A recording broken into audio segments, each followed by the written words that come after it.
दोस्तों आज के इस वीडियो में हम लोग 100 मार्क्स के हिंदी को कवर करने वाले हैं और इस वीडियो में यानी 3 चैप्टर का एक ही वीडियो जो है आज मैंने बनाया है। दोस्तों जो भी इम्पोर्टेंट क्वेश्चन जो बने हैं उस चैप्टर में यानी गद्यखंड वाला, तो ये सारे जो है मैं लेकर आया हूँ। तो चलिए बिना टाइम वेस्ट करते हुए शुरू करते हैं क्वेश्चन नंबर 1 से। और वीडियो अच्छा लगे तो लाइक करना और चैनल अगर हेल्पफुल लगे तो आप सब्सक्राइब करके बेल आइकन को प्रेस कर लेना, ताकि जो इसी तरह के वीडियो आपको सबसे पहले मिलता रहे। लाइव क्विज़ के साथ टेस्ट देना चाह रहे हैं तो टेलीग्राम का जो है टेलीग्राम में आप जुड़ जाइएगा। और अगर आप लाइव टेस्ट एग्ज़ाम देना चाहते हैं तो चैनल का लिंक डिस्क्रिप्शन बॉक्स में दिया हुआ है, वहां जाकर उस चैनल को सब्सक्राइब कर लीजिएगा, ठीक है। तो दोस्तों बिना टाइम वेस्ट करते हुए शुरू करते हैं। जैसा कि आपके जो है किताब में है क्या, पहला चैप्टर बातचीत, वो किसने लिखा है? बाल कृष्ण भट्ट ने लिखा है, जो अभ्यास 1 है, ठीक है। और यहाँ पर देख लेते हैं कि लेखक क्या है। बाल कृष्ण भट्ट लेखक हैं और इनका जन्म कहाँ हुआ था और कब हुआ था? 23 जून 1944 को हुआ, 1844 को हुआ था। और यहाँ पर जो है दोस्तों यहाँ पर 14 होना चाहिए था, ठीक है। तो 20 जुलाई 1914 को जो है इनका जन्म हुआ था, ठीक है, मृत्यु हुआ था। अब बढ़ते हैं क्वेश्चन की ओर। तो 1 नंबर क्वेश्चन आ चुकी है, क्या कह रहा है? बाल कृष्ण भट्ट किस काल के रचनाकार थे? तो इसका राइट आंसर क्या हो जाएगा? डी नंबर, यानी आधुनिक काल के रचनाकार थे। अब बढ़ते हैं, दूसरा क्वेश्चन स्क्रीन पर है दूसरा। तो क्या कह रहा है दोस्तों दूसरा नंबर के बाल कृष्ण भट्ट की रचना बातचीत क्या है? ये भी 2018 में पूछा गया है। तो इसका राइट आंसर क्या हो जाएगा? यानी ललित निबंध है, ठीक है। राइट आंसर डी नंबर हो जाएगा।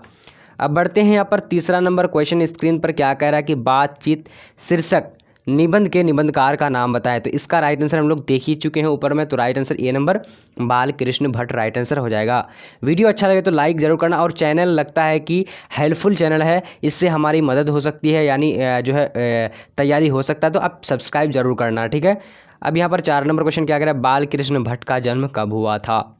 तो इसका राइट आंसर यानी बी नंबर हो जाएगा, 23 जून 1844, ठीक है। अब बढ़ते हैं अगले प्रश्न की ओर। तो यहाँ पर आ चुकी है, क्या कह रहा है? बाल कृष्ण भट्ट का निधन कब हुआ था? तो इसका राइट आंसर की बात करें तो क्या हो जाएगा दोस्तों? यानी सी नंबर 20 जुलाई 1914 को हुआ था। अब बढ़ते हैं यहाँ पर 6 नंबर क्वेश्चन स्क्रीन पर क्या कह रहा है? कह रहा है कि बाल कृष्ण भट्ट का निवास स्थान कहाँ था? तो इसका राइट आंसर क्या हो जाएगा? यानी इलाहाबाद, उत्तर प्रदेश, ठीक है। अब बढ़ते हैं अगला प्रश्न की ओर। 7 नंबर क्वेश्चन स्क्रीन पर आ चुकी है, क्या कह रहा है दोस्तों?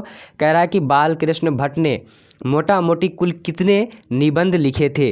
तो इसका राइट आंसर क्या हो जाएगा दोस्तों? यानी 7 नंबर का राइट आंसर ए नंबर, यानी 1000 लगभग लिखे थे निबंध। अब बढ़ते हैं अगला प्रश्न। तो दोस्तों यहाँ पर आ चुकी है 8 नंबर, क्या कह रहा है? बाल कृष्ण के प्रहसन का नाम बताएं। तो इसका राइट आंसर क्या हो जाएगा? 8 नंबर का बी नंबर हो जाएगा दोस्तों, यानी ये तीनों राइट आंसर हो जाएगा। अब बढ़ते हैं अगले प्रश्न की ओर। 9 नंबर क्वेश्चन तो स्क्रीन पर आ चुकी है और जवाब भी हम नीचे में दिखा दे रहे हैं आप लोग अच्छी तरीके से। तो यहाँ पर आ चुके हैं, कौन सा उपन्यास बाल कृष्ण भट्ट ने नहीं लिखा था? तो 9 नंबर का जो राइट आंसर हो जाएगा दोस्तों क्या हो जाएगा? यानी बी नंबर राइट आंसर, यानी आज़ाद शत्रु, राइट आंसर बी नंबर हो जाएगा। अब बढ़ते हैं यहाँ पर क्वेश्चन नंबर 10 नंबर क्वेश्चन क्या कह रहा है दोस्तों? कह रहा है कि खाली जगहों को भरें अनेक प्रकार की शक्तियाँ जो वरदान की भांति ईश्वर ने मनुष्य को दी है, उनमें से भी डैश एक है। तो क्या है दोस्तों? तो राइट आंसर जो हो जाएगा 10 नंबर का सी नंबर, यानी वाक शक्ति राइट आंसर हो जाएगा, ठीक है। अब बढ़ते हैं 11 नंबर क्वेश्चन। तो इस चैप्टर में जो है 11 ही क्वेश्चन जो इम्पोर्टेंट है वही मैं लेकर आया हूँ, ठीक है। अब यहाँ पर क्या कह रहा है कि एडिसन का मत क्या है? तो एडिसन का मत क्या है दोस्तों? तो इसका राइट आंसर क्या हो जाएगा? 11 नंबर का बी नंबर, यानी असल बातचीत सिर्फ 2 व्यक्तियों में हो सकती है, ठीक है। तो अब दोस्तों यहाँ पर आ चुके हैं दूसरा चैप्टर, जैसे यहाँ पर देख पा रहे होंगे। उसने कहा था यह चैप्टर आपका है, और लिखा किसने है? तो चंद्रधर शर्मा गुलेरी ने लिखा है। जैसे यहाँ पर देख पा रहे होंगे चैप्टर 2 यानी अभ्यास 2। तो इसका यहाँ पर फोटो दिया हुआ है और लेखक कौन है यहाँ पर? चंद्रधर शर्मा गुलेरी, ठीक है। अब बढ़ते हैं, इसका जन्म कब हुआ था? तो जन्म जो हुआ था दोस्तों 7 जुलाई 1883 में राजस्थान जयपुर में हुआ था। और इसका मृत्यु कब हुआ था? तो 12 सितंबर 1922 को हुआ था, ठीक है। अब बढ़ते हैं यहाँ पर सवाल को देखने के लिए 1 नंबर क्वेश्चन को। तो आ चुके हैं स्क्रीन पर क्वेश्चन, क्या कह रहा है? अब दोस्तों यहाँ पर देखते हैं हम लोग क्वेश्चन नंबर 1 को। क्या कह रहा है कि उसने कहा था किस वर्ष की रचना है। तो इसका राइट आंसर क्या हो जाएगा दोस्तों, अगर आप लोग जानते हैं तो आप लोग भी जो मेरे साथ दे सकते हैं। तो राइट आंसर यानी ए नंबर हो जाएगा, 1915 की रचना है। ठीक है, अब बढ़ते हैं अगला प्रश्न की ओर। तो यहाँ पर आ चुके हैं दोस्तों, क्या कह रहा है, चंद्र शर्मा गुलेरी का जन्म कब हुआ था। तो इसका राइट आंसर क्या हो जाएगा दोस्तों, यानी 2 नंबर का राइट आंसर ए नंबर, यानी 7 जुलाई 1883 में हुआ था। ठीक है, अब बढ़ते हैं अगला प्रश्न की ओर। तो यहाँ पर आ चुकी है क्वेश्चन नंबर 3। क्या कह रहा है, चंद्रधर शर्मा गुलेरी का निधन कब हुआ था। तो इसका राइट आंसर क्या हो जाएगा दोस्तों, यानी 3 नंबर का बी नंबर राइट आंसर, यानी 12 सितंबर 1922 को हुआ था। ठीक है, अब बढ़ते हैं अगले प्रश्न की ओर, यानी क्वेश्चन नंबर 4 की ओर। तो आ चुकी है, क्या कह रहा है, चंद्रधर शर्मा गुलेरी का जन्म कहाँ हुआ था। तो इसका राइट आंसर क्या हो जाएगा, 4 नंबर का जो राइट आंसर होगा दोस्तों, तो यानी सी नंबर हो जाएगा, यानी क्या कह रहा है, राजस्थान जयपुर में। ठीक है, अब बढ़ते हैं अगले प्रश्न की ओर। तो यहाँ पर आ चुकी है 5 नंबर क्वेश्चन। क्या कह रहा है, चंद्रधर शर्मा गुलेरी का मूल निवास स्थल कहाँ है था। तो इसका राइट आंसर क्या हो जाएगा, 5 नंबर का डी नंबर, यानी गुलेर कांगड़ा, हिमाचल प्रदेश। ठीक है, अब बढ़ते हैं अगले क्वेश्चन की ओर। अगला नंबर यानी 6 नंबर क्वेश्चन।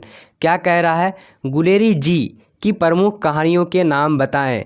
तो इसका राइट आंसर क्या हो जाएगा, यानी 6 नंबर क्वेश्चन का राइट आंसर डी नंबर, यानी उपर्युक्त सभी। ठीक है, ये सारा जो है राइट आंसर हो जाएगा। अब बढ़ते हैं अगले प्रश्न की ओर, तो 7 नंबर क्वेश्चन की ओर। तो स्क्रीन पर आ चुके हैं 7 नंबर क्वेश्चन। क्या कह रहा है दोस्तों, कह रहा है कि गुलेरी जी के प्रमुख निबंधों के नाम बताएं।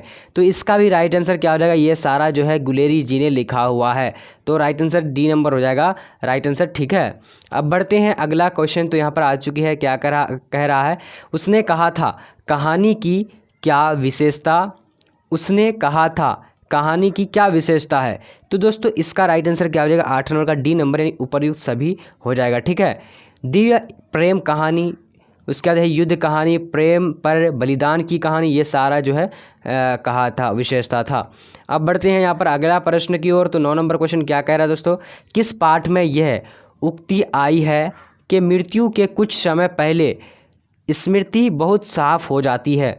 तो इसका राइट आंसर क्या हो जाएगा दोस्तों, 9 नंबर का जो राइट आंसर होगा ए नंबर हो जाएगा, उसने कहा था। ठीक है, अब बढ़ते हैं अगले प्रश्न की ओर। तो यहाँ पर आ चुकी है क्वेश्चन नंबर 10। तो 10 नंबर क्वेश्चन क्या कह रहा है कि गुलेरी जी ने किस पत्रिकाओं का संपादन किया था। तो इसका राइट आंसर क्या आ जाएगा, 10 नंबर का। तो दोस्तों 10 नंबर का राइट आंसर ए नंबर हो जाएगा, यानी समालोचक, काशी नगरी, प्रचारिता पत्रिका, राइट आंसर ए नंबर हो जाएगा। ठीक है, अब बढ़ते हैं यहाँ पर 11 नंबर क्वेश्चन। तो स्क्रीन पर आ चुके हैं 11 नंबर क्वेश्चन। क्या कह रहा है कि किन विषयों पर गुलेरी जी ने लेखन लिखा था। तो 11 नंबर का राइट आंसर डी नंबर हो जाएगा, यानी उपर्युक्त सभी के विषयों पर। ठीक है, अब बढ़ते हैं यहाँ पर अगला क्वेश्चन, यानी अगला जो है चैप्टर है 3 नंबर। तो यहाँ पर जो फोटो चिपकाया हुआ है, तो इसका यानी नहीं है जयप्रकाश नारायण का, तो यहाँ पर जो मिस्टेक हो गया है। सो इसीलिए यहाँ अब यहाँ पर देख रहे हैं संपूर्ण क्रांति के लेखक कौन है, तो जयप्रकाश नारायण। ये कौन सा चैप्टर है, 3 चैप्टर। ठीक है, और यहाँ पर लेखक कौन है, जयप्रकाश नारायण। और यहाँ पर कितना जन्म हुआ है, यानी जयप्रकाश नारायण के, तो 11 अक्टूबर 1902 में। तो कहाँ पर हुआ था, यूपी में हुआ था। ठीक है, अब क्वेश्चन नंबर 1 की ओर बढ़ते हैं। तो यहाँ पर आ चुकी है, क्या कह रहा है, जयप्रकाश नारायण के बचपन का नाम क्या था। तो इसका राइट आंसर क्या हो जाएगा दोस्तों, 1 नंबर का, यानी डी नंबर राइट आंसर, यानी बाउल राइट आंसर हो जाएगा। ठीक है, अब बढ़ते हैं अगले प्रश्न की ओर, क्वेश्चन नंबर 2 की ओर। तो स्क्रीन पर आ चुकी है, क्या कह रहा है, जयप्रकाश नारायण का जन्म कब हुआ था। तो जयप्रकाश नारायण का जो जन्म हुआ था वो कब हुआ था। तो राइट आंसर जो हो जाएगा 2 नंबर का, यानी ए नंबर हो जाएगा, यानी 11 अक्टूबर 1902 ईस्वी। ठीक है, अब बढ़ते हैं अगला प्रश्न, यानी 3 नंबर क्वेश्चन। तो स्क्रीन पर आ चुके हैं 3 नंबर। क्या कह रहा है, जयप्रकाश नारायण का निधन कब हुआ था। तो राइट आंसर की बात करें तो क्या आ जाएगा दोस्तों, यानी 3 नंबर का जो राइट आंसर बी नंबर हो जाएगा, यानी 8 अक्टूबर 1989। ठीक है, अब बढ़ते हैं यहाँ पर क्वेश्चन नंबर 4 की ओर। तो 4 नंबर क्वेश्चन क्या कह रहा है कि जयप्रकाश नारायण का जन्म कहाँ हुआ था। तो इसका राइट आंसर क्या हो जाएगा, 4 नंबर का सी नंबर हो जाएगा दोस्तों, यानी सिताबदियारा राइट आंसर। ये जो है आप पढ़ सकते हैं। ठीक है, यानी उत्तर प्रदेश में ये भी है। ठीक है, अब यहाँ पर क्वेश्चन क्या कह रहा है दोस्तों, कह रहा है कि जयप्रकाश नारायण के लोग को लोग क्या कहने लगे। तो इसका राइट आंसर क्या हो जाएगा, यानी 5 नंबर का ए नंबर, यानी लोकनायक कहने लगे थे। अब बढ़ते हैं यहाँ पर क्वेश्चन नंबर 4 की ओर, सॉरी 6 की ओर। तो यहाँ पर क्या कह रहा है, बिहार के छात्र आंदोलन में जेपी ने कब नेतृत्व किया। तो इसका राइट आंसर क्या हो जाएगा दोस्तों, यानी 6 नंबर का राइट आंसर बी नंबर हो जाएगा, यानी 1974 में किया था। अब बढ़ते हैं यहाँ पर 7 नंबर क्वेश्चन की ओर। तो 7 नंबर क्वेश्चन क्या कह रहा है कि request son of Indian polity पुस्तक किसने लिखी। तो 7 नंबर का राइट आंसर क्या हो जाएगा, सी नंबर, जयप्रकाश नारायण। अब बढ़ते हैं अगला प्रश्न की ओर। तो अगला प्रश्न क्या कर रहा है, 8 नंबर, जयप्रकाश नारायण को कौन सा पुस्तक पुरस्कार मिला था। तो 8 नंबर का राइट आंसर क्या हो जाएगा दोस्तों, यानी डी नंबर, यानी मैग्सेसे सम्मान एवं भारत रत्न पुरस्कार मिले थे। अब यहाँ पर अगला प्रश्न है दोस्तों, क्या कह रहा है कि संपूर्ण क्रांति वाला पाठ भाषण के रूप में गांधी मैदान में जेपी ने कब दिया था। तो दोस्तों इसका राइट आंसर क्या हो जाएगा, 9 नंबर का। तो 9 नंबर का जो राइट आंसर होगा ए नंबर हो जाएगा, यानी 5 जून 1974 को दिया था। अब बढ़ते हैं अगला प्रश्न की ओर। तो दोस्तों यहाँ पर आ चुकी है 10 नंबर क्वेश्चन। क्या कह रहा है, किस पाठ में आया है, अगर कोई डेमोक्रेसी का दुश्मन है तो वे लोग दुश्मन है जो जनता के शांतिमय कार्यक्रमों में बाधा डालते हैं, उनकी गिरफ्तारियां करते हैं, उन पर लाठी चलाते हैं, गोलियां चलाते हैं। तो ये क्या कह रहा है। तो इसका राइट आंसर जो हो जाएगा दोस्तों 10 नंबर का बी नंबर, यानी संपूर्ण क्रांति राइट आंसर हो जाएगा। तो दोस्तों आज यानी 3 चैप्टर में हम लोग लगभग 32 या 31 क्वेश्चन को कवर किए हैं। तो दोस्तों वीडियो अगर अच्छा लगे तो लाइक करना, और चैनल में पहली बार जो है इस वीडियो को देखे तो सब्सक्राइब कर लीजिए, क्योंकि इंग्लिश, हिंदी, उर्दू के इसी तरीके यानी चैप्टर वाइज वीडियो आने वाली है, और बीच बीच में मॉडल पेपर भी आएगा, जो इंपॉर्टेंट मॉडल पेपर जो एग्जाम में पूछे जाते हैं। तो आज का वीडियो इतना है तक, तब तक के लिए जय हिंद, जय भारत। मिलते हैं अगले वीडियो पर।